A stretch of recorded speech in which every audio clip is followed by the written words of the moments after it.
ಶ್ರೀ ಸಾಯಿರಾಮ್. ಶ್ರೀ ಸತ್ಯಸಾಯಿ ಲೋಕಸೇವಾ ಗುರುಕುಲಂ ಆನ್ಲೈನ್ ಕ್ಲಾಸಿಗೆ ಸ್ವಾಗತ. Hearty welcome all the students for Sri Sathya Sai Lokaseva Gurukulam classes. The chapter is on sources of energy, ಶಕ್ತಿಯ ಮೂಲಗಳು. ಅದರ ಬಗ್ಗೆ ನಾವು ಈಗಾಗಲೇ ಕೆಲವು ವಿಷಯ ತಿಳ್ಕೊಂಡಿದ್ದೀವಿ. ಒಂದನೇದು ಶಕ್ತಿಯ ಮೂಲಗಳ ಪರಿಚಯ, ಯಾವ ರೂಪದಲ್ಲಿ ಶಕ್ತಿ ಸಿಗುತ್ತೆ ಅಂತ ನೋಡಿದ್ದೀವಲ್ವಾ. ಉಷ್ಣಶಕ್ತಿ, ವಿದ್ಯುತ್ ಶಕ್ತಿ ಇತ್ಯಾದಿ ಇತ್ಯಾದಿ. ಆಮೇಲೆ ಅದರಲ್ಲಿ ಎರಡು ರೀತಿ ಇದೆ. ಒಂದು ನವೀಕರಿಸಲಾಗದ ಶಕ್ತಿಯ ಮೂಲಗಳು, ಅಂದರೆ ಖಾಲಿ ಆಗ್ತಾ ಹೋಗುತ್ತೆ ಅಂತ ಅರ್ಥ. ಯಾವುದು? ಫಾಸಿಲ್ ಇಂಧನಗಳು ಅಂದರೆ ಯಾವುದು? ಕಲ್ಲಿದ್ದಲು, ಪೆಟ್ರೋಲಿಯಂ, ನೈಸರ್ಗಿಕ ಅನಿಲ, ಕೋಲ್, petroleum and natural gas, they are called fossil fuels. ಆಮೇಲೆ ಅಟಾಮಿಕ್ ಎನರ್ಜಿ ಅಥವಾ ನ್ಯೂಕ್ಲಿಯರ್ ಎನರ್ಜಿ ಅಂತ ಕರೀತಾರೆ, ಪರಮಾಣು ಶಕ್ತಿ. ಇದು ದಿನದಿನ ಖಾಲಿ ಆಗ್ತಾ ಹೋಗುತ್ತೆ, ಅದಕ್ಕೆ ನವೀಕರಿಸಲಾಗದ ಶಕ್ತಿಯ ಮೂಲಗಳು ಅಂತ ಕರೀತಾರೆ. ರಿನ್ಯೂಯಬಲ್, ನವೀಕರಿಸಬಹುದಾದ ಶಕ್ತಿಯ ಮೂಲಗಳು ಅಂದರೆ ಸೌರಶಕ್ತಿ, ಪವನಶಕ್ತಿ, ಜಲವಿದ್ಯುತ್ ಶಕ್ತಿ, ಭೂಗರ್ಭ ಉಷ್ಣಶಕ್ತಿ, ಆಮೇಲೆ ಸಮುದ್ರ ಅಲೆಗಳ ಶಕ್ತಿ, ಜೈವಿಕ ರಾಶಿಯ ಶಕ್ತಿ. ಇವೆಲ್ಲ ನವೀಕರಿಸಬಹುದಾದ ಶಕ್ತಿ. ಅಂದರೆ ಸೂರ್ಯಶಕ್ತಿ ಇದೆಯಲ್ಲ, ಖಾಲಿ ಆಗೋದೇ ಇಲ್ಲ. ಆಮೇಲೆ ಪವನಶಕ್ತಿ, ಗಾಳಿ ಶಕ್ತಿಯು ಅಷ್ಟೇ ಖಾಲಿ ಆಗೋದೇ ಇಲ್ಲ. ಜಲವಿದ್ಯುತ್ ಶಕ್ತಿ ಅಂದ್ರೇನೋ? ನೀರು, ಹರಿಯುತ್ತಿರೋ ನೀರಿನಿಂದ ವಿದ್ಯುತ್ ಶಕ್ತಿ ಪಡೆಯುವಂಥದ್ದು. ಭೂಗರ್ಭ ಉಷ್ಣಶಕ್ತಿ ಅಂದ್ರೇನೋ? ಭೂಮಿಯೊಳಗಿರ್ತಕ್ಕಂಥ ಉಷ್ಣವನ್ನು ಉಪಯೋಗಿಸಿಕೊಂಡು ಶಕ್ತಿ ಪಡೆಯುವಂಥದ್ದು, ವಿದ್ಯುತ್ ಶಕ್ತಿಯಾಗಿ ಪರಿವರ್ತಿಸುವಂಥದ್ದು. ಸಮುದ್ರ ಅಲೆಗಳ ಶಕ್ತಿ ಅಂದ್ರೇನೋ? ಸಮುದ್ರ ಅಲೆಗಳಿಂದ ಅದನ್ನು ಆ ಒಂದು ಚಲನಶಕ್ತಿಯನ್ನು ಉಪಯೋಗಿಸಿಕೊಂಡು ವಿದ್ಯುತ್ತನ್ನು ತಯಾರಿಸುವಂಥದ್ದು. ಜೈವಿಕ ರಾಶಿ ಶಕ್ತಿ ಅಂದರೆ ಮುಖ್ಯವಾಗಿ ಬಯೋಗ್ಯಾಸ್ ಅಂತ ಹೇಳ್ತಾರೆ. ಆ ಥರ ಈ ಒಂದು ಗ್ಯಾಸನ್ನು ಉಪಯೋಗಿಸತಕ್ಕಂಥದ್ದು. ಇವೆಲ್ಲ ನಾವು ಈಗಾಗಲೇ ಕಲ್ತಿರ್ತಕ್ಕಂಥದ್ದು. ಇನ್ನು ಹೋಮ್ವರ್ಕ್ ನೋಡೋಣ. ನಿಮಗೆ ಈಗಾಗಲೇ ಮಾಡಲಿಕ್ಕೆ ಹೇಳಿದ್ದೀನಿ, ಮಾಡ್ಕೊಂಬಂದಿದ್ದೀರಾ? ನೋಡಿ, ಫಸ್ಟ್ ಕ್ವಶನ್.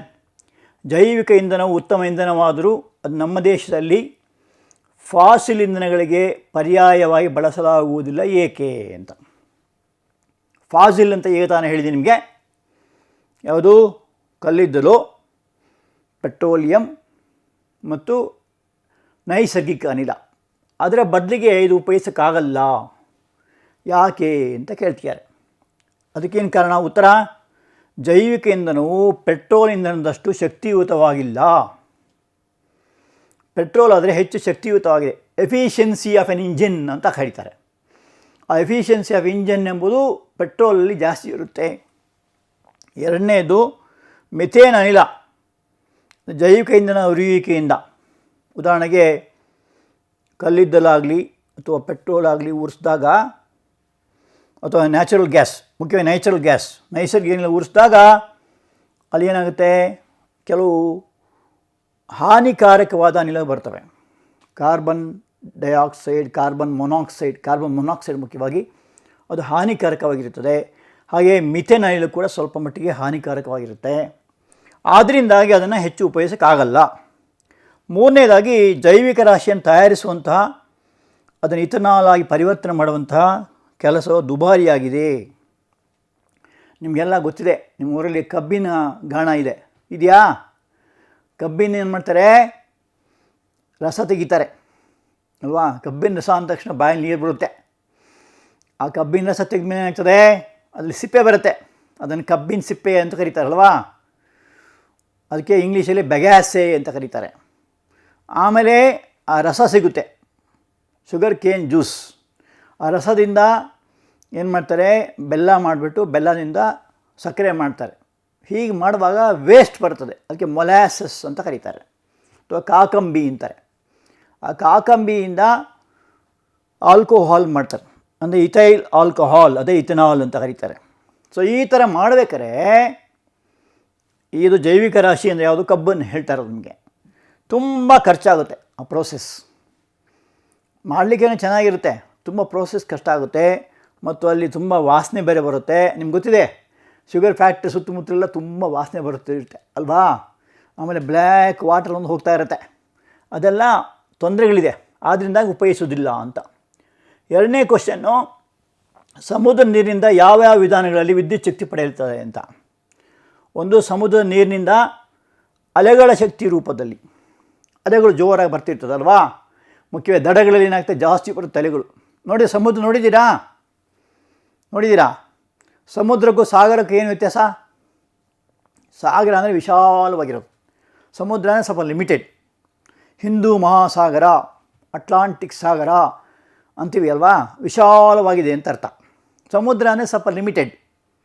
ಅರಬ್ಬಿ ಸಮುದ್ರ ಅಂತೀವಿ ಅಲ್ವಾ, ಕೆಂಪು ಸಮುದ್ರ ಅಂತೀವಿ. ಸೊ ಅಲ್ಲಿ ಅಲೆಗಳ ಶಕ್ತಿಯಿಂದ ವಿದ್ಯುತ್ ಶಕ್ತಿ ಪಡೀಬೋದು.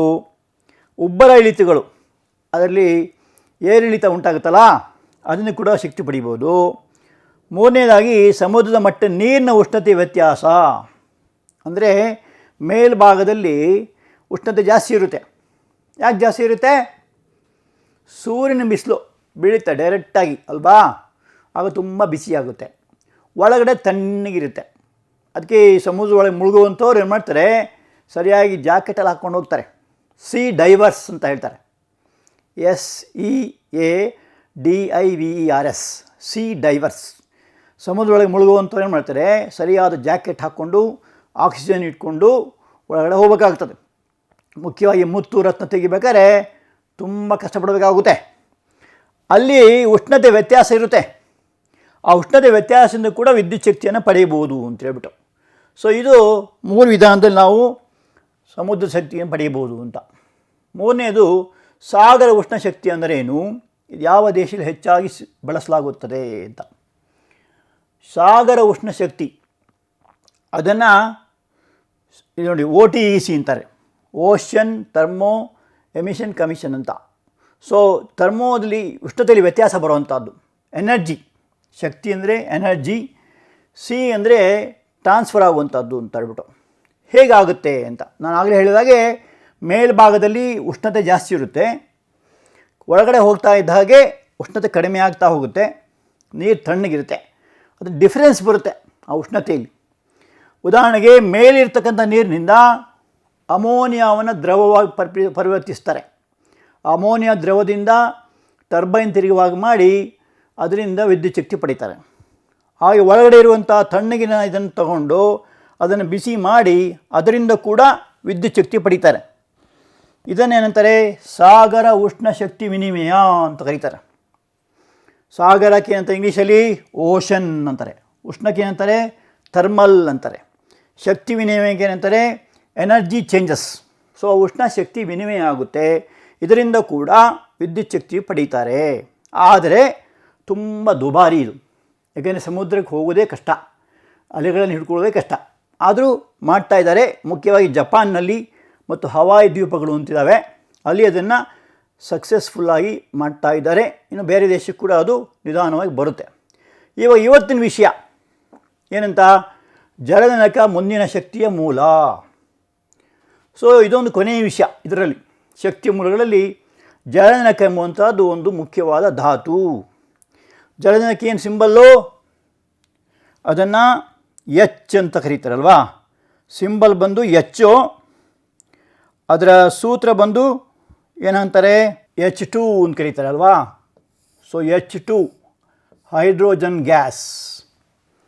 ಈ ಜಲಜನಕ ಎಂಬುದು ಅತ್ಯಂತ ಹಗುರವಾದ ಧಾತು, ಲೈಟೆಸ್ಟ್ ಆಫ್ ಆಲ್ ಎಲಿಮೆಂಟ್ಸ್. ಅದು ಅಟಾಮಿಕ್ ನಂಬರ್ ಎಷ್ಟು? 1. ಪರಮಾಣು ರಾಶಿ ಕೂಡ 1, ಪರಮಾಣು ಸಂಖ್ಯೆ ಕೂಡ 1. Lightest of all elements. ಅದಕ್ಕೆ ಅದನ್ನು ಆವರ್ತ ಕೋಷ್ಟಕದಲ್ಲಿ 1ನೇ ಸ್ಥಾನದಲ್ಲಿ ಇಟ್ಟಿದ್ದಾರೆ. ಇದು ನಮ್ಮ ದೇಶದಲ್ಲಿ ತುಂಬ ಸಿಗುತ್ತೆ ಜಲಜನಕ, ಆದರೆ ಸ್ವಾಭಾವಿಕವಾಗಿ ಸಿಗೋದು ಕಡಿಮೆ. ಯಾಕೆಂದರೆ ಅದು ಸಾಮಾನ್ಯವಾಗಿ ಸಂಯುಕ್ತ ರೂಪದಲ್ಲಿರುತ್ತೆ. ಮುಖ್ಯವಾಗಿ ನೀರು ಅಂತೇನು ಹೇಳ್ತೀವಿ, ಜಲಜನಕ ಮಾಡಬೇಕಾದ್ರೆ 2 ಗಾತ್ರ ಜಲಜನಕ 1 ಗಾತ್ರ ಆಮ್ಲಜನಕ ಸೇರಿ ನೀರು ಅಂತ ಉಂಟಾಗುತ್ತೆ. ಸಾಮಾನ್ಯವಾಗಿ ಜಲಜನಕವು ನೀರು ರೂಪದಲ್ಲಿರುತ್ತೆ. ಮತ್ತು ಕಲ್ಲಿದ್ದಲು ಮತ್ತು ಪೆಟ್ರೋಲಿಯಂ ಕೂಡ ಜಲಜನಕ ಅಂಶ ಇರುತ್ತೆ ತೆಗೆಯುವಾಗ. ಸೊ ಆದ್ದರಿಂದ ಇದನ್ನು ನಾವು ಶಕ್ತಿಯಾಗಿ ಉಪಯೋಗಿಸಿದರೆ ಏನಾಗುತ್ತೆ, ಇವತ್ತು ಏನು ಎಮರ್ಜೆನ್ಸಿ ಅಥವಾ ಕ್ರೈಸಿಸ್ ಇದೆ, ಇದಕ್ಕೊಂದು ಪರಿಹಾರ ಆಗಿ ಬರಬಹುದು.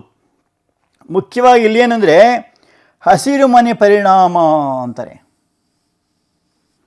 ಹಸಿರು ಮನೆ ಪರಿಣಾಮ ಅಂದ್ರೇನು? ಗ್ರೀನ್ ಹೌಸ್ ಇಫೆಕ್ಟ್ ಅಂತಾರೆ. So you can reduce greenhouse effect by using hydrogen gas. So greenhouse gases, ಇಲ್ಲಿ ಅನಿಲಗಳು ಅಂದರೆ ಗ್ಯಾಸಸ್. ಹಂಗಂದ್ರೇನು? More of carbon dioxide. More of carbon dioxide ಬಂದಾಗ ಅದಕ್ಕೆ ಏನಂತಾರೆ? ಹಸಿರು ಮನೆ ಅನಿಲ ಅಂತ ಕರೀತಾರೆ. ಅದು ಕಡಿಮೆ ಮಾಡ್ಬೋದು. ಮತ್ತು ವಿಷಕಾರಿ ಅನಿಲಗಳು ಅಂದರೆ ಬೇರೆ ಗ್ಯಾಸಸ್ಸು, ಮುಖ್ಯವಾಗಿ carbon monoxide, sulphur dioxide, phosphorus pentoxide, ಈ ಥರದ ಬೇರೆ ಬೇರೆ ಗ್ಯಾಸಸ್ ಬರುವಂಥದ್ದನ್ನು ಕಡಿಮೆ ಮಾಡ್ಬೋದು ಅಂತ ಹೇಳ್ಬಿಟ್ಟು ಅಲ್ವಾ. ಸೊ ಆದ್ದರಿಂದ ಜನನಕ್ಕೂ ಕೂಡ ಒಂದು ಉತ್ತಮವಾದ ಶಕ್ತಿಯ ಮೂಲವಾಗ್ತದೆ ಅಂತ ಹೇಳ್ಬಿಟ್ಟು. ಇನ್ನೊಂದೆರಡು ವಿಷಯ ನೋಡ್ಕೊಳ್ಳೋಣ, ಇದನ್ನು ಏನು ಅನುಕೂಲಗಳಿದೆ ಅಂತ ಹೇಳ್ಬಿಟ್ಟು. ಸೊ ಇದು ಒಂದನೇದಾಗಿ ಅಂತರ್ದಹನ ಯಂತ್ರ ಅಂತ ಕರೀತಾರೆ. ಅದಕ್ಕೇನಂತ ಇಂಗ್ಲೀಷಲ್ಲಿ ಇಂಟರ್ನಲ್ ಕಂಬಸ್ಚನ್ ಇಂಜಿನ್. ಇಂಜಿನ್ ಅಂದರೆ ಗೊತ್ತಾ? ಇಂಜಿನ್ ಅಂದರೆ ಯಂತ್ರ. ಅದರಲ್ಲಿ ಎರಡು ಥರ, ಒಂದು ಎಕ್ಸ್ಟರ್ನಲ್ ಕಂಬಸ್ಚನ್ ಬಹಿರ್ದಹನ ಅಂತಾರೆ, ಇನ್ನೊಂದು ಇಂಟರ್ನಲ್ ಕಂಬಸ್ಚನ್ ಇಂಜಿನ್ ಅಂತಾರೆ. ಅಂದರೆ ಕಂಬಸ್ಚನ್ ಒಳಗಡೆ ಆದರೆ ಇಂಟರ್ನಲ್ ಅಂತ ಕರೀತಾರೆ, ಹೊರಗಡೆ ಆದರೆ ಎಕ್ಸ್ಟರ್ನಲ್ ಕಂಬಸ್ಚನ್ ಅಂತ ಕರೀತಾರೆ. ಸೊ ಇಂಟರ್ನಲ್ ಕಂಬಸ್ಚನ್ ಇಂಜಿನ್ನಲ್ಲಿ ಎಲ್ಲಿರುತ್ತೆ ಹೇಳೋಣ? ಮುಖ್ಯವಾಗಿ ಪೆಟ್ರೋಲ್ ಇರುತ್ತೆ. ಇದು ಪೆಟ್ರೋಲ್ ಅಂದರೆ ನಿಮ್ಮ ಟೂ ವೀಲರ್ಸ್ ನೋಡಿದ್ದೀರಾ? ಅದರೆಲ್ಲ ಕೂಡ ಒಂದು ಇಂಟರ್ನಲ್ ಕಂಬಸ್ಚನ್ ಇಂಜಿನ್ ಇರ್ತದೆ. ಹಾಗೆ ಕೆಲವು ಕಾರಲ್ಲೂ ಕೂಡ ಇದೆ. ಎಲ್ಲೆಲ್ಲ ಪೆಟ್ರೋಲ್ ಯೂಸ್ ಮಾಡ್ತೀವೋ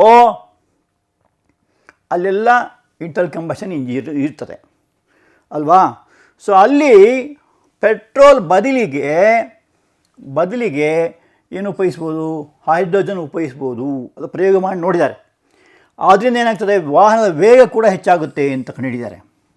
2 ಪಟ್ಟು ಡಬಲ್ ಸ್ಪೀಡ್ ಆಗುತ್ತೆ. ನಿಮ್ಮ ಭಾಷೆ ಹೇಳಿದ್ರೆ ಮೈಲೇಜ್ ಅಂತ ಕರೀತಾರೆ ಅಲ್ವಾ. ಸಾಮಾನ್ಯ ಟೂ ವೀಲರ್ಸಲ್ಲಿ ಈಗ ಒಂದು 60-70 ಕಿಲೋಮೀಟ್ರ್ ಹೋದರೆ ಇದು 100 ಮೇಲೆ ಹೋಗುತ್ತೆ. ಯಾವಾಗ ಹೈಡ್ರೋಜನ್ ಯೂಸ್ ಮಾಡಿದರೆ. ಇನ್ನೊಂದು ಅಡ್ವಾಂಟೇಜ್ ಏನಂದರೆ ಹೈಡ್ರೋಜನ್ ಇಂಧನ ಕೋಶ ಅಂತ ಬರ್ತದೆ. ಅದಕ್ಕೆ ಇಂಗ್ಲೀಷ್ ಏನಂತಾರೆ? ಫ್ಯೂಯಲ್ ಸೆಲ್ಸ್ ಅಂತ. ನೀವು ಬ್ಯಾಟ್ರಿ ಸೆಲ್ ಇದ್ದ ಹಾಗೆ ಹೈಡ್ರೋಜನ್ ಫ್ಯೂಯಲ್ ಸೆಲ್ಸ್ ಅಂತ ಬರುತ್ತೆ. ಆ ಫ್ಯೂಯಲ್ ಸೆಲ್ಸ್ಗಳಿಂದ ತುಂಬ ಉಪಯುಕ್ತ ಇದೆ. ಅದರಿಂದಾಗಿ ಏನಾಗುತ್ತೆ? ಹೈಡ್ರೋಜನನ್ನು ನಾವು ಉಪಯೋಗಿಸ್ಬೋದಾಗುತ್ತೆ. ಆದರೆ ಇದರಲ್ಲಿ ಏನಾಗ್ತದೆ? ಅದನ್ನು ದ್ರವ ಮಾಡಬೇಕಾಗುತ್ತೆ ಹೈಡ್ರೋಜನನ್ನು. ಆ ದ್ರವ ಮಾಡಬೇಕಾದ್ರೆ ಅದಕ್ಕೆ ದ್ರವೀಕರಣ ಕ್ರಿಯೆ ಅಂತ ಕರೀತಾರೆ. ಆ ದ್ರವೀಕರಣ ಕ್ರಿಯೆಗೆ ತುಂಬ ಖರ್ಚಾಗುತ್ತೆ. ಅದಲ್ಲದೆ ಹೈಡ್ರೋಜನ್ ಗ್ಯಾಸ್ ಇದೆಲ್ಲ ತುಂಬ ಹಗುರವಾಗಿರುತ್ತದೆ. It's a very light gas. ಹಾಗಾಗಿ ಅದನ್ನು ದ್ರವ ತಯಾರಿಸುವಂಥದ್ದು ಭಾಳ ಕಷ್ಟ ಅಂತ ಹೇಳ್ಬಿಟ್ಟು. ಆದರೆ ಅದನ್ನೇನಾದರೂ ದ್ರವ ಮಾಡಿ ಉಪಯೋಗಿಸಿದರೆ ತುಂಬ ಅಡ್ವಾಂಟೇಜಸ್ ಇದೆ.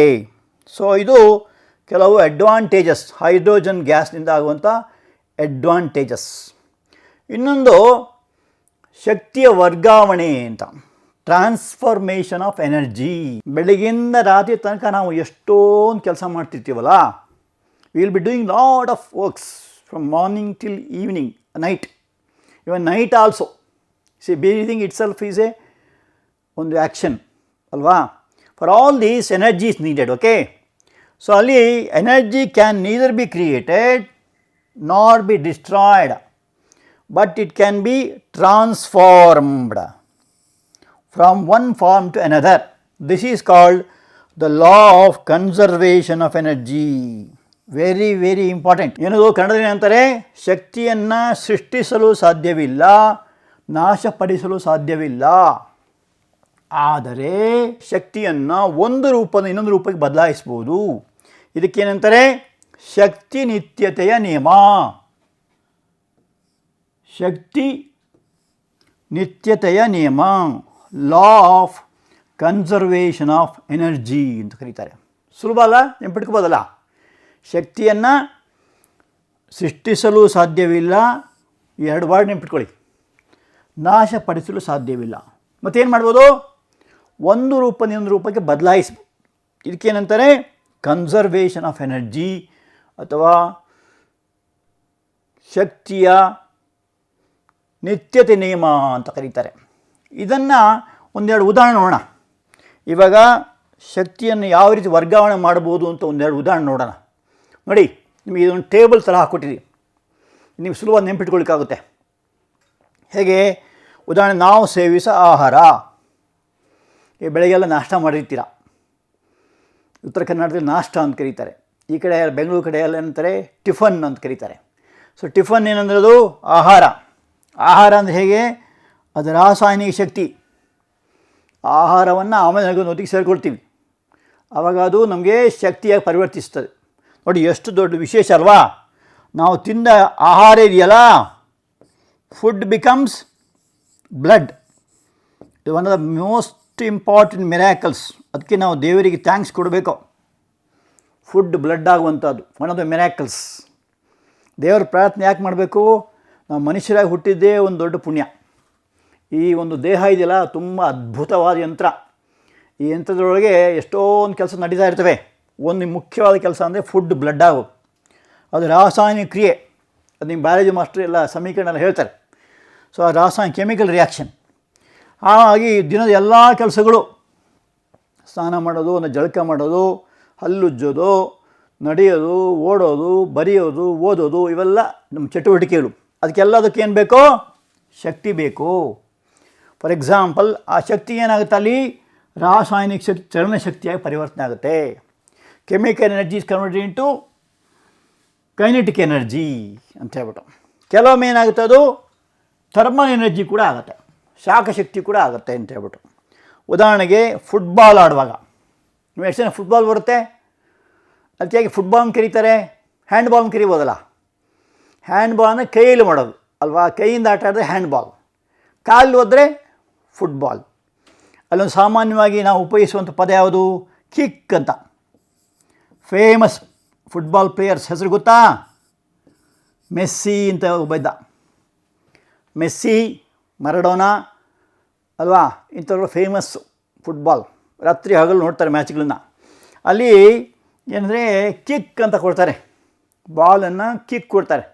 ಕೆಲವೊಮ್ಮೆ ತಲೆ ಕೊಡಬೇಕಾಗುತ್ತೆ, ಕೈಲಿ ಮಾತ್ರ ಮುಟ್ಟಂಗಿಲ್ಲ. ಕೈ ಮುಟ್ಬಿಟ್ರೆ ಫೌಲು ಅಂತಾಗುತ್ತೆ. ಸೊ ಈಗೆಲ್ಲ ಮಾಡ್ಬೇಕಾದ್ರೆ ಶಕ್ತಿ ಬೇಕು. ಆ ಶಕ್ತಿ ಹೇಗೆ ಸಿಗುತ್ತೆ? ನಾವು ತಿನ್ನುವ ಆಹಾರದಲ್ಲಿ ಶಕ್ತಿ ಸಿಗುತ್ತೆ. ಅಲ್ಲಿ ನಮಗೆ ಏನಾಗ್ತದೆ, ಆಟ ಆಡಿ ಎಲ್ಲ ಆಡುವಾಗ ಗೊತ್ತಾಗಲ್ಲ, ಖುಷಿಯಾಗಿ ಆಟ ಆಡ್ಬಿಡ್ತಾರೆ. ಆಟ ಮುಗಿದಾಗ ಏನಾಗುತ್ತೆ, ಸುಸ್ತಾಗಿ ಹೋಗ್ತಾರೆ. ಅಲ್ಲಿ ಅವ್ರ ಮೈಯೆಲ್ಲ ಬೆವರ್ತಿರುತ್ತೆ. ಅದು ಶಾಖಶಕ್ತಿಯಾಗಿ ಪರಿವರ್ತನೆ ಆಗುತ್ತೆ. ಹಾಗೆ ಇನ್ನೊಂದು ನಾವು ನೋಡುವಂಥದ್ದು ವಾಹನಗಳ ಚಲನೆ. ವಾಹನ ವೆಹಿಕಲ್ಸ್ ಒಂದು ಕಡೆ ಇನ್ನೊಂದು ಕಡೆ ಹೋಗುವಾಗ, ಉದಾಹರಣೆ ಬಸ್ಸು, ಕಾರು ಇವೆಲ್ಲ ಹೋಗುವಾಗ ರಾಸಾಯನಿಕ ಶಕ್ತಿ ಚಲನಶಕ್ತಿಯ ಪರಿವರ್ತನೆ ಆಗುತ್ತೆ. ಅಲ್ಲಿ ಪೆಟ್ರೋಲ್ ಇದೆಯಲ್ಲ, ಇಂಜಿನಲ್ಲಿ ಉರಿತದೆ. ಆ ಪೆಟ್ರೋಲ್ ಉರಿದಾಗ ಏನಾಗುತ್ತೆ, ಆ ಚಕ್ರ ಮೇಲೆ ಹೋಗುತ್ತೆ. ಅದು ಚಕ್ರ ಮೇಲೆ ಹೋದಾಗ ಚಕ್ರ ಏನಾಗ್ತದೆ, ಚಲಿಸುತ್ತದೆ. ಆ ಎಂಜಿನ್ ಕೆಲಸ ಮಾಡ್ತದೆ. ಆವಾಗ ರಾಸಾಯನಿಕ ಶಕ್ತಿ ಚಲನಶಕ್ತಿಯ ಪರಿವರ್ತನೆ ಆಗುತ್ತೆ. Chemical energy is converted into kinetic energy because of the engines present in the vehicles. So ಬಸ್ಸಲ್ಲಿ, ಕಾರಲ್ಲಿ ಇರತಕ್ಕಂಥ ಈ ಎಂಜಿನ್ಸ್ ಏನಿದೆ, ಅದರಲ್ಲಿ ಕೆಮಿಕಲ್ ಎನರ್ಜಿ ಕೈನೆಟಿಕ್ ಎನರ್ಜಿ ಪರಿವರ್ತನೆ ಆಗುತ್ತೆ. ನೀವು ಬಸ್ಸನ್ನು ಸ್ಟಾರ್ಟ್ ಅಂತ ಮಾಡಿದ ತಕ್ಷಣ ಏನಾಗುತ್ತೆ, ಪೆಟ್ರೋಲ್ ಹರಿಯುತ್ತೆ ಆ ಇಂಜಿನಿಗೆ. ಆವಾಗ ಅದು ಉರಿಲಿಕ್ಕೆ ಶುರು ಆಗುತ್ತೆ, ಫ್ಯೂಲ್ ಉರಿದಾಗ ಟೈರ್ಸು ಮೂವ್ ಆಗುತ್ತೆ. ಆಮೇಲೆ ಬ್ರೇಕ್ ಹಾಕ್ತಾನೆ ಅಂತ ತಿಳ್ಕೊಳ್ಳಿ, ಆವಾಗ ನಿಲ್ಲುತ್ತೆ. ಸೊ ಈ ಥರ ನಾವು ಕೆಲವು ಚೇಂಜಸ್ ನೋಡ್ಬೋದು. ಇನ್ನೊಂದು ಉಷ್ಣ ವಿದ್ಯುತ್ ಸ್ಥಾವರ ಅಂತ ಕರೀತಾರೆ. ಅದಕ್ಕೇನು ಕರೀತಾರೆ ಇಂಗ್ಲೀಷಲ್ಲಿ? ಥರ್ಮಲ್ ಪವರ್ ಸ್ಟೇಷನ್ ಅಂತ ಕರೀತಾರೆ. KPCL ಅಂತ ಕೇಳಿಬೋದು ನೀವು. ಕರ್ನಾಟಕ ಪವರ್ ಕಾರ್ಪೊರೇಷನ್, KPC ಅಂದರೆ. ಸೊ ಇಲ್ಲಿ ಥರ್ಮಲ್ ಪವರ್ ಸ್ಟೇಷನ್ಸ್, ಉಷ್ಣ ವಿದ್ಯುತ್ ಸ್ಥಾವರ. ಉಷ್ಣ ವಿದ್ಯುತ್ ಸ್ಥಾವರ ಅಲ್ಲಿ ಏನಾಗುತ್ತೆ, ಕಲ್ಲಿದ್ದಲ್ಲಿ ಉರಿಯುತ್ತೆ. ನೀವು ನೋಡಿದ್ದೀರಾ? ನಮ್ಮ ರಾಜ್ಯದಲ್ಲಿದೆ, ರಾಯಚೂರಲ್ಲಿದೆ. ನೋಡಿದ್ದೀರಾ? ಶಕ್ತಿನಗರ ಅಂತ ಒಂದು ಪ್ಲೇಸ್ ಇದೆ, ಅಲ್ಲಿ ಹೋಗ್ರಿ. ದೊಡ್ಡ ದೊಡ್ಡ ನಿಮಗೆ ಆ ಒಂದು ಎನರ್ಜಿ ಚೇಂಜಸ್ ಆಗುವಂಥ ನೋಡ್ಬೋದು. ಅಲ್ಲಿ ಒಂದು ಕಡೆ ತಣ್ಣೀರು ಬರ್ತಾ ಇರುತ್ತೆ. Cold water is converted into steam. The steam is made use of to rotate the turbines. The turbines in turn will change the or react on the generators and generator will produce electricity. So ಕಲ್ಲಿದ್ದಲು ವಿದ್ಯುತ್ ಶಕ್ತಿಯಾಗಿ ಪರಿವರ್ತನೆ ಆಗುತ್ತೆ. So ಇದು ಒಂದು transfer of energy. ಯಾವ ಥರ? ರಾಸಾಯನಿಕ ಶಕ್ತಿ ಶಾಖ ಶಕ್ತಿ ಆಗುತ್ತೆ, ಶಾಖ ಶಕ್ತಿ ಯಾಂತ್ರಿಕ ಶಕ್ತಿ ಆಗುತ್ತೆ, ಯಾಂತ್ರಿಕ ಶಕ್ತಿ ವಿದ್ಯುತ್ ಶಕ್ತಿ ಆಗುತ್ತೆ. Chemical energy gets converted into heat energy, heat energy into mechanical energy. ಇಲ್ಲಿ ಯಾವುದು ಟರ್ಬೈನ್ ಆಗುತ್ತೆ, ಆ ಮೆಕ್ಯಾನಿಕಲ್ ಆಗುವಾಗ ಜನ್ರೇಟರ್ ಆಗುತ್ತೆ, ಜನ್ರೇಟರ್ ಏನು ಮಾಡ್ತದೆ, it converts into electric energy. So we C lot of changes of energy, ಅದನ್ನೇ ಟ್ರಾನ್ಸ್ಫಾರ್ಮೇಷನ್ ಆಫ್ ಎನರ್ಜಿ ಅಂತ ಕರೀತಾರೆ. ಈ ವಿದ್ಯುತ್ ಶಕ್ತಿನ ಏನಾಗುತ್ತೆ, ನಮಗೆ ಬೆಳಕು ಬರ್ತದೆ, ಮನೆಯಲ್ಲಿ ಬಲ್ಬ್ಗಳೆಲ್ಲ ಎಲೆಕ್ಟ್ರಿಕಲ್ ಅಲ್ವಾ. ಆಮೇಲೆ ಶಾಖ, ನಿಮ್ಮ ಸ್ಟವ್ಗಳೆಲ್ಲ ಇದೆ ಮನೆಯಲ್ಲಿ, ಆ ಸ್ಟವ್ ಎಲ್ಲೇನು ವಿದ್ಯುತ್ ಶಕ್ತಿಯಿಂದ ಆಗುವಂಥದ್ದು. ಶಬ್ದ, ಉದಾಹರಣೆಗೆ ನಿಮ್ಮ ಒಂದು ಸೌಂಡ್ ಬಾಕ್ಸ್ಗಳು, ನಿಮ್ಮ ಹಾರ್ನಲ್ಲಿ ಇರುತ್ತಲ್ಲ, ಅವೆಲ್ಲ ಕೂಡ ಶಬ್ದ ಬರುತ್ತೆ. ಸೊ ಅದಕ್ಕೆಲ್ಲ ಕೂಡ ವಿದ್ಯುತ್ ಶಕ್ತಿ ಬೇಕಾಗುತ್ತೆ. ಸೊ ಈ ಥರ there is a transfer of energy. ಇನ್ನೊಂದು ಅಣೆಕಟ್ಟಲ್ಲಿ ಸಂಗ್ರಹವಾದ ನೀರು ಅಂದರೆ ರಿಸರ್ವಾಯರ್ಸ್ ಅಂತ ಹೇಳ್ತಾರೆ. Water stored in a dams, ಅಣೆಕಟ್ಟಿನಲ್ಲಿ ಸಂಗ್ರಹವಾದ ನೀರು. ಇಂಗ್ಲೀಷ್ ಪದ ನೋಡ್ಕೊಳ್ಳಿ, ನೀವು ಇಂಗ್ಲೀಷಲ್ಲೇ ಬರಿಬೇಕಾಗುತ್ತೆ, ನಿಮಗೆ ಇಂಗ್ಲೀಷಲ್ಲಿ ಅರ್ಥ ಆಗಲ್ಲ ಅಂತ ಕನ್ನಡ ಹೇಳ್ತಾ ಇರೋದು. Actually should write in English, even speak in English also, okay. So water stored in dams, ಆ ಶಕ್ತಿ ಎಲ್ಲಕ್ಕೆ ಪ್ರಚ್ಛನ್ನ ಶಕ್ತಿ ಅಂತ ಕರೀತಾರೆ. ಡ್ಯಾಮ್ ನೋಡಿದ್ದೀರಾ ಹೇಗಿರುತ್ತೆ ಅಂತ? ತುಂಬ ವಿಶಾಲವಾಗಿರುತ್ತೆ ಅಲ್ವಾ. KRS ಡ್ಯಾಮ್ ನೋಡಿರ್ಬೋದು ನೀವು. ಇದು ನೋಡ್ಬೇಕಾದ್ರೆ ನೀವು ಇದಕ್ಕೆ ಹೋಗ್ಬೇಕು, ಅದಕ್ಕೆ ಲಿಂಗನಮಕ್ಕಿ ಜೋಗ್, ಅಲ್ಲಿ ಹೋದರೆ ನಿಮಗೆ you can see lot of water is stored. ಆ ನೀರೇನಾಗ್ತದೆ, ಕಾಲುವೆಗಳ ಮೂಲಕ ಹರಿತದೆ. ಆವಾಗ ಅದು ಪ್ರಚ್ಛನ್ನ ಶಕ್ತಿ ಇದ್ದದ್ದು ಚಲನ ಶಕ್ತಿ ಆಗುತ್ತೆ. ಆಮೇಲೆ ಆ ಕಾಲುವೆ ಹರಿದಂಥ ನೀರು ಇದರ ಮೂಲಕ ಹರಿಯುವ ಮಾಡ್ತಾರೆ, ಮೇಲಿಂದ ಕೆಳಗೆ ಬೀಳುವ ಮಾಡ್ತಾರೆ. ಆಗ ಟರ್ಬೈನ್ಸ್ ತಿರುಗುತ್ತದೆ, ಟರ್ಬೈನ್ ತಿರುಗಿದಾಗ ಜನ್ರೇಟ್ರಿಗೆ ಪಾಸ್ ಆಗುತ್ತೆ, ಆವಾಗ ವಿದ್ಯುತ್ ಶಕ್ತಿ ತಯಾರಾಗುತ್ತೆ. ಸೊ ಪ್ರಚ್ಛನ್ನ ಶಕ್ತಿ ಚಲನ ಶಕ್ತಿ ಆಗುತ್ತೆ, ಚಲನ ಶಕ್ತಿ ವಿದ್ಯುತ್ ಶಕ್ತಿ ಆಗುತ್ತೆ, ವಿದ್ಯುತ್ ಶಕ್ತಿಯಿಂದ ಮನೆಯೆಲ್ಲ ಬೆಳಗುತ್ತೆ ಅಲ್ವಾ. ಉದಾಹರಣೆಗೆ ಫಸ್ಟ್ ಜನರೇಟಿಂಗ್ ಸ್ಟೇಷನ್ ಎಲ್ಲಿ ಬಂದದ್ದು ನಮ್ಮ ಇದರಲ್ಲಿ ರಾಜ್ಯದಲ್ಲಿ, ಇಡೀ ಏಷ್ಯಾದಲ್ಲಿ ಫಸ್ಟ್ ಟೈಮ್ ಶಿಂಸಾ ಅಂತಾರೆ, Shivanasamudra, first hydroelectric station where the running water is made use of to get electric energy, right. ಇನ್ನೊಂದು ಮನೇಲಿ ಉಪಯೋಗಿಸುವಂಥ ಫೋನ್ನಲ್ಲಿ ಏನಾಗುತ್ತೆ, ಮಾತಾಡ್ತೀವಿ ನಾವು, ಮಾತಾಡುವಾಗ ಅಲ್ಲಿ ಎನರ್ಜಿ ಶಬ್ದ ಶಕ್ತಿ, ಅದು ವಿದ್ಯುತ್ ಶಕ್ತಿಯ ಪರಿವರ್ತನೆ ಆಗುತ್ತೆ. ಟೆಲಿವಿಷನ್, ನಿಮ್ಮ ಭಾಷೆ ಏನಂತಾರೆ ಟೆಲಿವಿಷನ್ಗೆ? ಟೆಲಿವಿಷನ್ ಅಂತ ಅಷ್ಟು ದೂರ ದೊಡ್ಡದಾಗಿ ಹೇಳೋದಿಲ್ಲ, what you call it, T V ಅಂತಾರೆ. ಫೋನ್ ಕಂಡುಹಿಡಿದು ಯಾರು? Alexander Graham Bell. T V ಕಂಡುಹಿಡಿದು ಯಾರು? John Logie Baird, JL Baird ಅಲ್ವಾ. ಸೊ ಟೆಲಿವಿಷನ್ ಏನು ವಿಶೇಷ? ಅದರಲ್ಲಿ ನೋಡಲಿಕ್ಕೂ ಆಗುತ್ತೆ, ಕೇಳಲಿಕ್ಕೂ ಆಗುತ್ತೆ. ಸೊ ಅಲ್ಲಿ ದೃಶ್ಯನೂ ಇರುತ್ತದೆ, ಶಬ್ದನೂ ಇರುತ್ತೆ. ಸೊ ಈ ಥರ ಶಬ್ದ ಶಕ್ತಿ ವಿದ್ಯುತ್ ಶಕ್ತಿಯಾಗಿ ಮಾರ್ಪಡ್ತದೆ. Sound energy is converted into electric energy, and this electric energy is converted again into sound, light, etc., etc. So in this way there is a transfer of energy. ಗೊತ್ತಾಗ್ತಿದೆಯಲ್ಲ? So we have to study more about it. ಈಗ ಈ ಎಲ್ಲ energy B ಕಲ್ತದಾಯಿತು. ಕಲ್ತ ಮೇಲೆ ಇವಾಗ ಎಲ್ಲ ಕಡೆಯಲ್ಲಿ ನಮಗಿರುವಂಥ ಒಂದು ಸಮಸ್ಯೆ ಅಂದರೆ ಎನರ್ಜಿ ಕ್ರೈಸಿಸ್ ಅಂತ ಕರೀತಾರೆ. ಶಕ್ತಿಯ ಮುಗ್ಗಟ್ಟು ಮತ್ತು ಮಿಟಿಗೇಷನ್. ಮಿಟಿಗೇಷನ್ ಅಂದ್ರೆ ಏನಂದರೆ ಅದನ್ನು ಕಮ್ಮಿ ಮಾಡೋದು ಅಂತ ಅರ್ಥ. ರೆಡ್ಯೂಸಿಂಗ್ ಹೇಗೆ ಅಂತ ನೋಡೋಣ.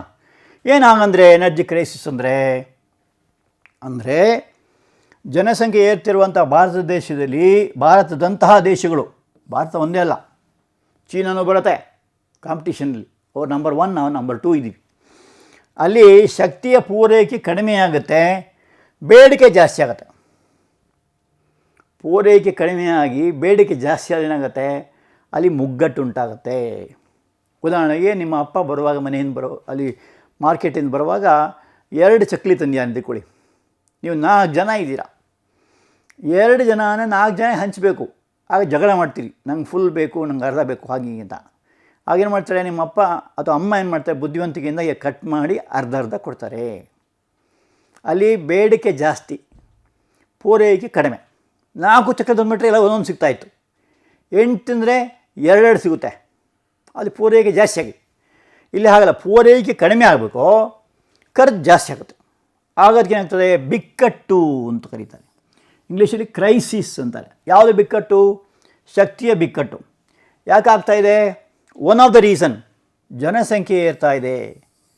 There is a population explosion.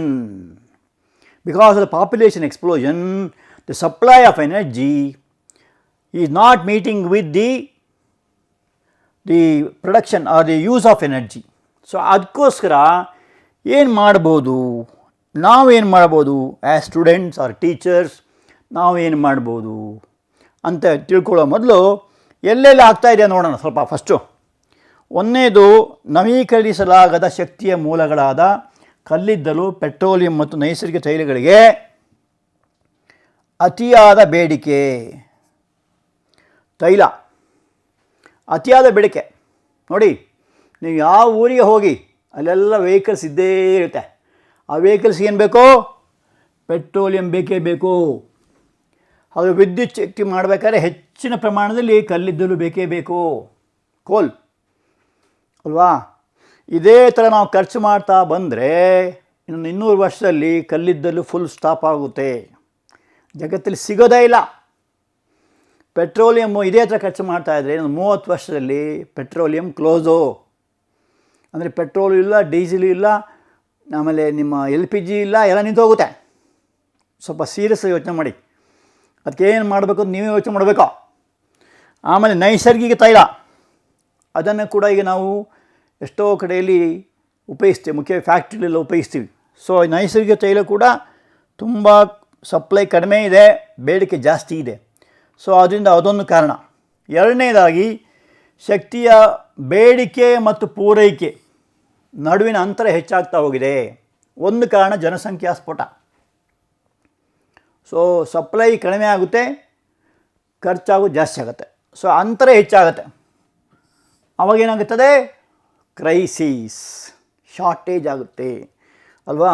ಆಮೇಲೆ ವಿದೇಶಿ ಆಮದಾಗುವಂಥ ಶಕ್ತಿಯ ಮೂಲಗಳು ಮತ್ತು ಇಂಧನಗಳು ದುಬಾರಿಯಾಗಿದೆ. ಕೆಲವು ಏನು ಮಾಡ್ತಾರೆ, ಬೇರೆ ದೇಶ ತೊಗೊಳ್ತಾರೆ. ಆ ಬೇರೆ ದೇಶ ತೊಗೊಳ್ಳುವಾಗ ಅದು ತುಂಬ ಕಾಸ್ಟ್ಲಿ ಬೀಳ್ತದೆ, ತುಂಬ ಕಾಸ್ಟ್ಲಿ ಬೀಳ್ತದೆ. ಯಾಕೆಂದರೆ ಉದಾಹರಣೆಗೆ ಕೆಲವು ಮುಖ್ಯವಾದ ಶಕ್ತಿ ಮೂಲಗಳು ಕೆಲವು ಬೇರೆ ದೇಶ ತಗೊಳ್ಳೇಬೇಕಾಗುತ್ತೆ, ನಮ್ಮಲ್ಲಿ ಸಾಕಾಗೋದಿಲ್ಲ.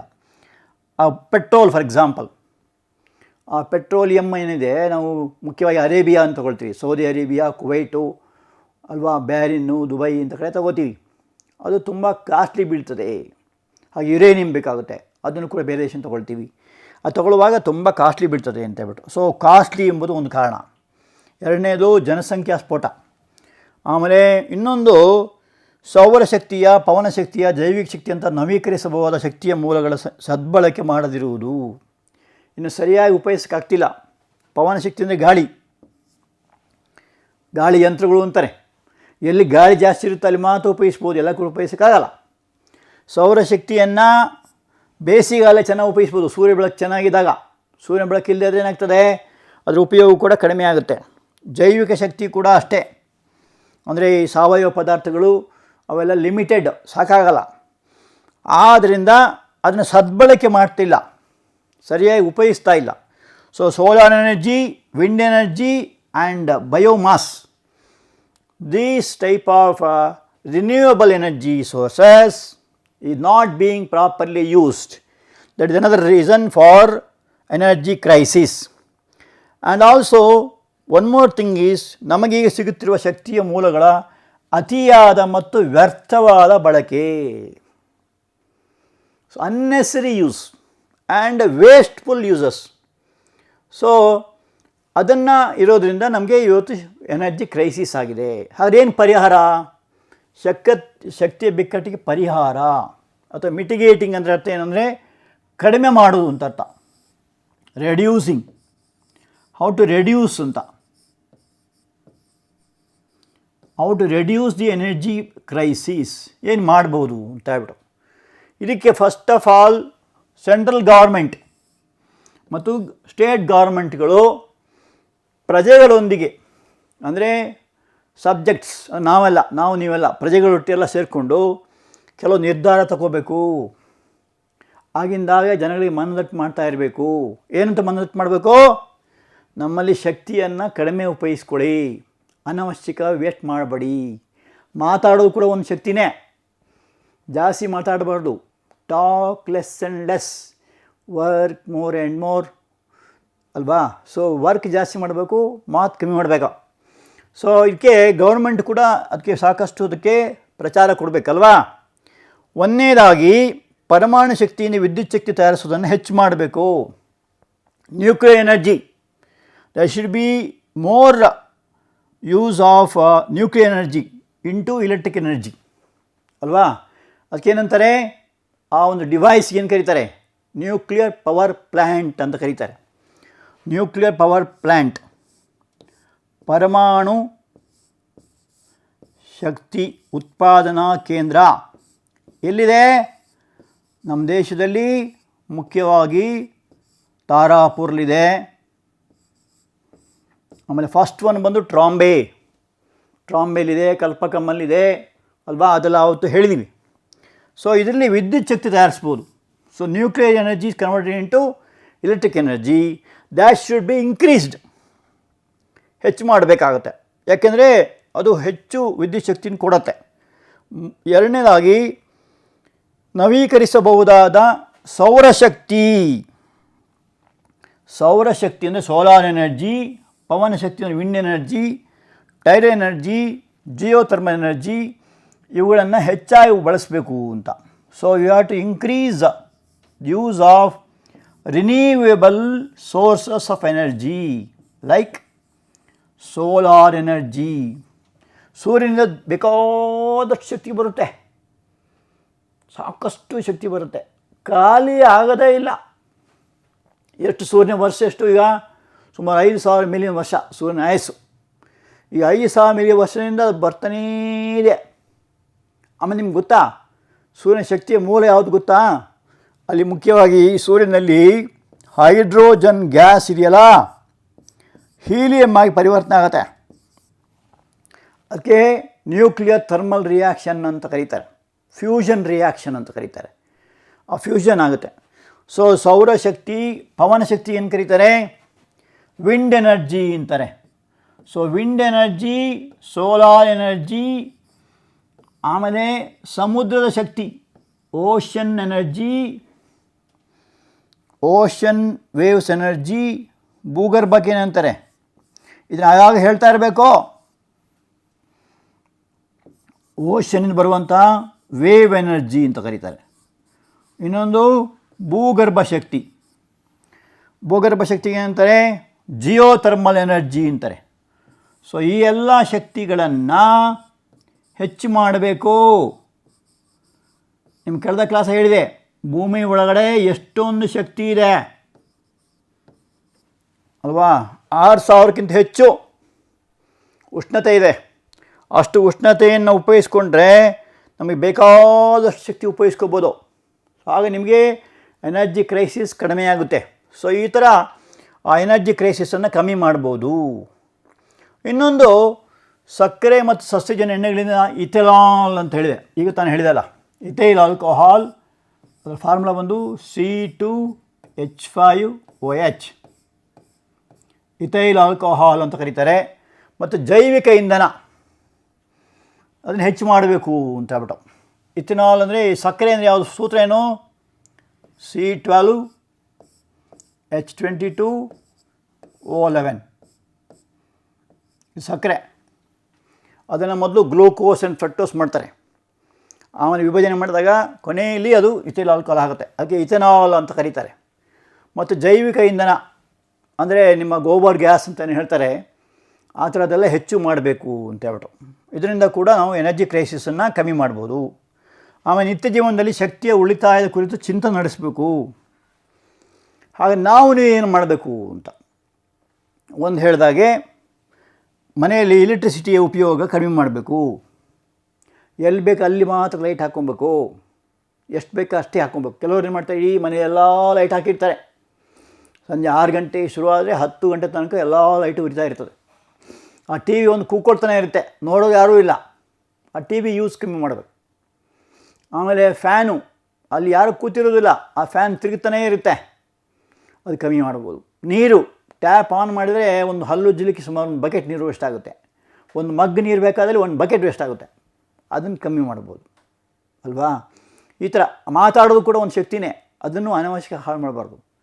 ಸೊ ಎಲ್ಲ ನೀರಾಗಲಿ ವಿದ್ಯುತ್ ಶಕ್ತಿಯಾಗಲಿ ಎಲ್ಲ ಶಕ್ತಿಯನ್ನು ಮಿತ ಬಳಕೆ ಮಾಡಬೇಕು. ಆಮೇಲೆ ಫುಡ್ಡು ಕೂಡ ವೇಸ್ಟ್ ಮಾಡಬಾರ್ದು. ಅದನ್ನೇ ಸ್ವಾಮಿ ಹೇಳ್ತಾರೆ, ಡೋಂಟ್ ವೇಸ್ಟ್ ಫುಡ್. ಆಹಾರವನ್ನು ಹಾಳು ಮಾಡಬೇಡಿ. Don't waste time. ಸಮಯವನ್ನು ಹಾಳು ಮಾಡಬೇಡಿ. Don't waste money. ಹಣವನ್ನು ಪೋಲ್ ಮಾಡಬೇಡಿ. Don't waste energy. ಶಕ್ತಿಯನ್ನು ಹಾಳು ಮಾಡ್ಕೋಬೇಡಿ ಅಂತ ಹೇಳ್ಬಿಟ್ಟು ನೆನಪಿರುತ್ತಾ. ಅದನ್ನು ಸೀಲಿಂಗ್ ಆನ್ ಡಿಸೈರ್ಸ್ ಅಂತಾರೆ ಸ್ವಾಮಿ. ಶಕ್ತಿಯನ್ನು ಈ ಒಂದು ಆಸೆಗಳ ಮೇಲೆ ಮಿತಿ ಅಂತ ಹೇಳ್ಬಿಟ್ಟು. ಸೊ ಅದೇ ಇಷ್ಟೇ, ಪೋಲ್ ಆಗೋದು ತಪ್ಪಿಸ್ಬೇಕು. ಇನ್ನೊಂದು ಈಗಿನ ದೊಡ್ಡ ಕಾಯಿಲೆ ಅಂದರೆ ಮೊಬೈಲ್. ಏನು ಸರ್ ಆನ್ಲೈನ್ ಕ್ಲಾಸ್ ಅಂತ ಹೇಳ್ತೀರಾ, ಮೊಬೈಲ್ ಮಾಡಬಾರ್ದಾ? ಮೊಬೈಲ್ ಬೇಕೋ? ಮೊಬೈಲ್ ನಾವೇ ಹೇಳಿದ್ದು ಮೊಬೈಲ್ ತೊಗೊಳ್ಳಿ ನೋಡಿ ಅಂತ. ಎಷ್ಟು ಬೇಕು ಅಷ್ಟೇ ನೋಡಬೇಕು. ಯಾವ್ದು ಮೆಸೇಜ್ ಬೇಕಾದ್ರೆ ಅಥವಾ ಒಂದು ಫೋನ್ ಮಾಡಬೇಕಾದ್ರೆ ಎಷ್ಟು ಬೇಕು ಅಷ್ಟೇ. ಗಂಟೆಗಟ್ಟಲೆ ಚಾಟಿಂಗ್ ಅಂತ ಶುರುವಾಗಿದೆ, ಚಾಟ್ ಮಾಡ್ತಾ ಕೂತ್ಕೊಂಬಾರ್ದು.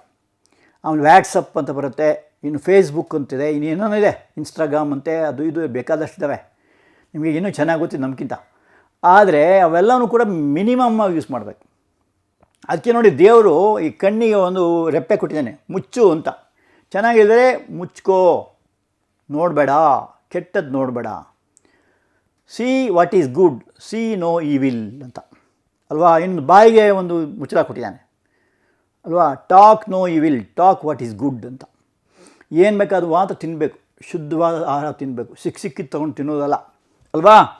ಈ ಥರ ನಾವು ಏನು ಮಾಡಬೇಕು, ಕ್ರಮಯೋಜಿತ ಬಳಕೆ. You must know how to use the mobiles properly, T V properly. ಆಮೇಲೆ ಬಲ್ಬ್ ಬದಲಿಗೆ ಟ್ಯೂಬ್ಲೈಟ್ ಯೂಸ್ ಮಾಡಬೇಕು. ಅದು 40 ವ್ಯಾಟ್ಸ್, ಇದು 40 ವ್ಯಾಟ್ಸೇ. ಬಲ್ಬ್ ಆದರೆ ಏನಾಗ್ತದೆ, ಹೀಟ್ ಎನರ್ಜಿ ಆಗಿ ವೇಸ್ಟ್ ಆಗುತ್ತೆ ವಿದ್ಯುತ್ ಶಕ್ತಿ. ಅದಕ್ಕೆ ಟ್ಯೂಬ್ಲೈಟು ಈಗೆಲ್ಲ ಹೊಸದಾಗಿ ಇದು ಬಂದಿದೆ, CFL ಅಂತ ಅಲ್ವಾ, ಫ್ಲೋರೋಸೆಂಟ್ ಲ್ಯಾಂಪ್ ಅಂತ ಕರೀತಾರೆ. ಆ CFL ಅಂದರೆ ಕಾಂಪ್ಯಾಕ್ಟ್ ಫ್ಲೋರೋಸೆಂಟ್ ಲ್ಯಾಂಪ್ ಅಂತಾರೆ. ಆ CFL ಉಪಯೋಗಿಸ್ಬೇಕು, ಸಣ್ಣ ಸಣ್ಣ ಬಲ್ಬುಗಳು. ಅದರಲ್ಲಿ ಏನಾಯ್ತು, ವಿದ್ಯುತ್ ಶಕ್ತಿ ಉಳಿತಾಯ ಆಗುತ್ತೆ. ಆ ಥರದಲ್ಲಿ ಉಪಯೋಗಿಸ್ಬಿಟ್ಟು ನಾವೇನು ಮಾಡ್ಬೋದು, ಕಮ್ಮಿ ಮಾಡಬಹುದು. ಹಾಗೆ ನೀರು ಕೂಡ ಅಷ್ಟೇ, ಫುಲ್ ಬಿಡಬಾರ್ದು, ಸಣ್ಣಕ್ಕೆ ಎಷ್ಟು ಬೇಕು ಅಷ್ಟೇ ನೀರನ್ನ ಬಿಡಬೇಕು. ಅದರ ಅರ್ಥ ಏನಂದರೆ, ಹಾಗಾದ್ರೆ ಸ್ನಾನ ಮಾಡದೇ ಇರಬೇಕಾ ಸರ್, ಹಲ್ಲು ಉಜ್ಜದೇ ಇರಬೇಕಾ ಅಂತಲ್ಲ. ಹಲ್ಲು ಉಜ್ಜಬೇಕು, ಸ್ನಾನನೂ ಮಾಡಬೇಕು, ಜಳಕನೂ ಮಾಡಬೇಕು, ತಟ್ಟೆ ತೊಳಿಬೇಕು, ಬಟ್ಟೆ ಒಗಿಬೇಕು, ಎಲ್ಲ ಮಾಡಬೇಕು. ಎಷ್ಟು ಬೇಕು ಅಷ್ಟೇ ಮಿನಿಮಮ್ ಯೂಸನ್ನು ಮಾಡಬೇಕು. ಈ ಥರ ಮಾಡಿದೇನಾಗ್ತದೆ, ಎನರ್ಜಿ ಕ್ರೈಸಿಸನ್ನು ಕಮ್ಮಿ ಮಾಡ್ಬೋದು ಅಂತ ಹೇಳ್ಬಿಟ್ಟು. ಈಗ ಸ್ವಲ್ಪ ಹೋಮ್ವರ್ಕ್ ನೋಡೋಣ. ಫಸ್ಟ್ ಒನ್, ಮನೆ ಅಥವಾ ಆಫೀಸ್ನಲ್ಲಿ ಶಕ್ತಿ ಉಳಿತಾಯಕ್ಕಾಗಿ ಯಾವ ಕ್ರಮ ಕೈಗೊಳ್ತೀರಿ, ಈಗ ತಾನು ಹೇಳಿದ್ದಲ್ಲ. ಆಮೇಲೆ ಇನ್ನೊಂದು, ನಮ್ಮ ದೇಶದ ಶಕ್ತಿ ಬಿಕ್ಕಟ್ಟಿಗೆ 3 ಕಾರಣ ತಿಳಿಸಿ. Give 3 reasons for energy crisis. ಮೂರನೇದು, ಶಕ್ತಿಯನ್ನು ಸೃಷ್ಟಿಸಲು ಸಾಧ್ಯವಿಲ್ಲ, ನಾಶಪಡಲು ಸಾಧ್ಯವಿಲ್ಲ. ಈ ಹೇಳಿಕೆಯ ಅರ್ಥವೇನು? What is the meaning of energy can neither be created nor be destroyed. What is the meaning ಅಂತ. So you must write the meaning of that. ಓಕೆನಾ? ಇದಿಷ್ಟು ಹೋಮ್ವರ್ಕು ಮಾಡ್ಕೊಂಬರ್ತೀರಾ? ಹೇಳಿದರೆ ಅರ್ಥ ಆಯ್ತಾ? ಓಕೆನಾ? ಇಂಟ್ರೆಸ್ಟಿಂಗ್ ಆಗಿತ್ತಾ? Okay, thank you. ಸಾಯಿರಾಮ್.